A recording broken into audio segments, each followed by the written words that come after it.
When it comes to toxic sitcom boyfriends, there's one guy who seems to fly under the radar, moving undetected. He had a years long fixation on one woman and never cared to be a decent boyfriend to any of the other girlfriends he had because they weren't that one woman. And once he got that woman, he went on to do some questionable things while with her. The guy I'm talking about is Jim Halpert from The Office. Hi, everybody, and welcome to Mind and More, where we talk about anything that comes to mind and more. Today, let's talk about why James Duncan Halpert is a toxic boyfriend.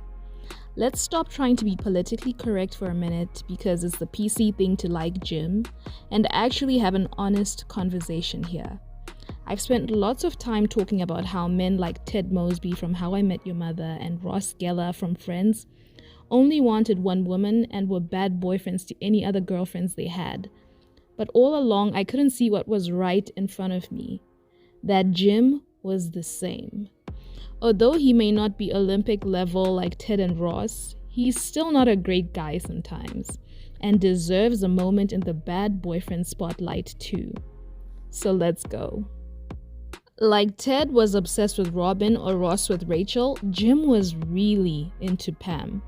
He had this crush on her and was always looking for excuses to interact with her, with wanting to spend time with Pam being one of the main reasons he used to pull pranks on Dwight.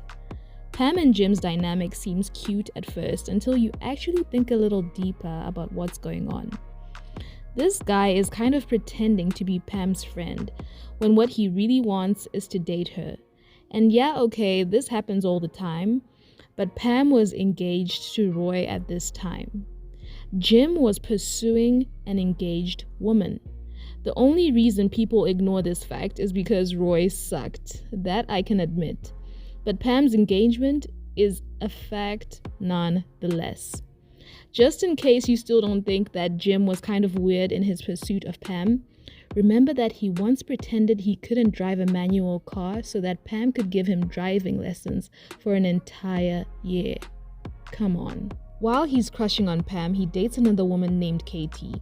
He invites Katie to their office boat party but doesn't pay her any real attention the entire night. In fact, he's busy watching Pam and Roy, and when Roy announces that him and Pam have finally set a wedding date, Jim is so disturbed that when his date Katie playfully asks whether that'll ever be them, as in whether they'll ever get engaged, he bluntly replies, no. She eventually asks him why he brought her there. Can you guess how he responds? He just said, I don't know. Let's break up. That is cold. There's not a single considerate person on this planet that would do something like that. Can you imagine how Katie felt? A bit more time goes by from this night, and eventually Jim confesses his love to a still engaged Pam and then kisses her. Just a PSA, let's not go around kissing people who we already know are taken. Anyway, after Jim kisses Pam, he takes an out-of-town work opportunity and leaves Scranton because he wants to try and move on from Pam. While he's at his new job, he meets a new girl named Karen. She was a bit indifferent at first, but he charmed her and won her over, so much so that when the branch they're working at is merged with the Scranton branch, Karen decides to join Jim at the Scranton branch just to see if things could work between them. Jim and Karen start dating, and Karen is actually a nice girlfriend. Jim, on the other hand, is not super engaged in the relationship. At one point, Karen wanted to move into a place that was down the road from where Jim lived, and he told her he didn't want her to do that because it would feel like they were living together. Even though they'll be living in two separate houses. Talk about a disinterested man. The relationship never had a real fighting chance because Pam had broken off her engagement with Roy, so Jim was never as invested in his relationship with Karen as he should have been. He was still into Pam. Karen noticed this and even mentioned it to Jim, saying they have no real future in Scranton because there's one too many people there, meaning Pam. We don't have a future in Scranton. There's one too many people there. So Jim and Karen decided to interview for the same job in New York and made a deal that whoever gets the job, the other would move with them to New York and they'd start a new life there.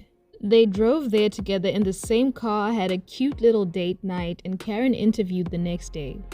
After her interview, she left Jim while he waited for his own interview so she could go hang out with some friends. After both interviews, they were probably going to meet again and celebrate. But is that what happened? No. He just left his interview, drove back to Scranton alone without Karen, and asked Pam out on their first date instead. Wow. Again, this is cold. He just left a woman who'd been willing to move cities for him, just like that, with no warning, so that he could go get the woman he'd wanted all along. Karen was so heartbroken that she yelled at him, and he clearly couldn't have cared less about that. She then packed up her desk and was gone by the next morning. That's how heartbroken she was, and Jim still didn't care. Jim did this girl dirty and just immediately happily moved on to being in a relationship with Pam. Karen, as well as Katie from earlier, had been nothing to him but just placeholders. Jim was selfish and inconsiderate. He was only ever with these women because Pam was unavailable, and he would drop them like it's nothing. If that's not a toxic boyfriend, I don't know what is. I don't know. Let's break up. When he's finally with Pam, he's a good boyfriend, I guess. But he still has his moments of being inconsiderate again. Why? Because he can't help but be selfish sometimes. That's who he is. He makes a lot of major decisions that impact both of them without telling her. He buys his parents' house for him and Pam to live in and only tells her after already doing so. He also starts planning a new career in Philadelphia, a whole different city by the way, without telling her. If you're in a committed relationship or marriage, you can't be making big decisions, especially big financial ones that impact both you and your partner in secret. It's unfair. Anyway, that's my case for why Jimbo was a bad boyfriend. Because of his fixation on Pam, he never cared to do right by the other women he dated. He treated them coldly, regardless of how much they loved him. All that mattered to him was Pam, and when he finally was with Pam, he didn't always do right by her either. No relationship is perfect, but certain mistakes, like making big financial decisions without telling your partner, can and should be avoided. What's your take? Do you see what I see? Do you think Jim was a bad boyfriend?